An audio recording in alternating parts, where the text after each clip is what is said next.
I'm going to run quickly over to the chat and then we'll wrap it up. But overall, what's your take on these two with believability? Is this these statements, in your professional opinion, are they being truthful here or are they not being truthful?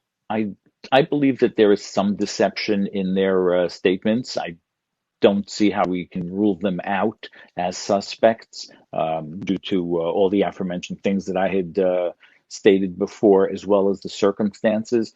So they certainly cannot be ruled out as suspects. Yeah, and I, from the get-go, my detective's intuition and skills, or whatever you want to call it, I really did get a bad vibe from Don. I didn't show you the video that he made with his son. He was holding on to his son and he was patting him on the shoulder and kind of grabbing him. It looked like a very uncomfortable. It was only a minute and a half, but I got a bad vibe from him. And everything about this, I say, stinks. And again, parents that lose a 5-year-old daughter usually are out passing out flyers, screaming from the rooftops. They did none of the above. They stayed put. They didn't search for her. And in fact, they went on this campaign of just smearing everybody who was trying to help her, including Texas EquiSearch. So to me, people are inside your town looking for your daughter from outside of your town. They didn't come out and say, hey, thanks a lot for coming out here. They stayed put. And, again, people can argue that, they're being questioned by everybody on the internet, but my time wouldn't be spent fighting with people on the internet. It would be fighting to find out where my daughter is. Exactly. I would not even give 1 minute. In fact, I don't even fight with internet people who say bad things about me. I ignore them. I just make it like it's white noise. Right. So I think that time that you spend trying to defend yourself or fight somebody, you can't get that time back. It's a waste of time.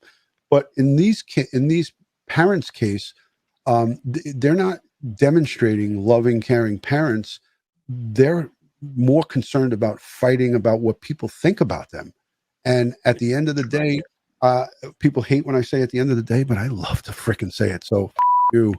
I say at the end of it all, it's important that people understand that their first and foremost priority should be trying to find their daughter, and they're not doing that. Absolutely. Yeah, and they're not doing it. Correct.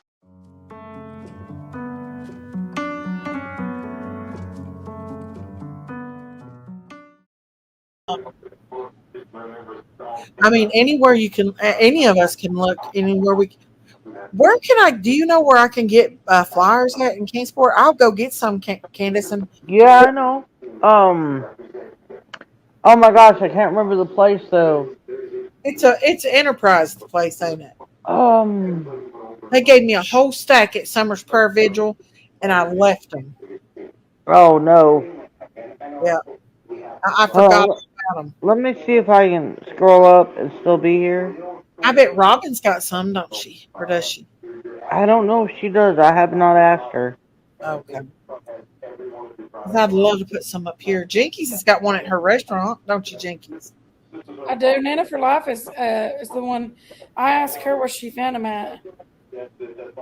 And I think Christine's put some out too. I mean, any of us can help by putting out, keeping her little face out here, you all. We can find her. Who talking to now? I'm talking to Daisy. Yep, how many times have I heard Daisy say to different people and say to Candace, we need to get these flyers out. We're going to put out flyers. Yes, we are. And then a couple months later, we're going to put some flyers out. What if we went out and we put some flyers out for summer? Yeah, that'd be a good idea. Does it ever happen? No, I don't get off the couch.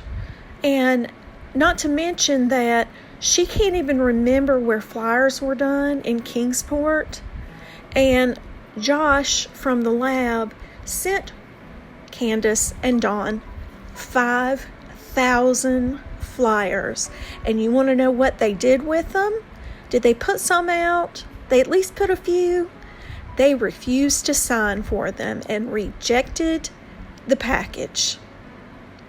If that doesn't tell you everything you need to know about whether or not these two parents want to find their daughter, then there's no help for you, because you're dumb as a stump. I just, again, just always almost speechless. That's all I have. Thanks, guys. Bye-bye.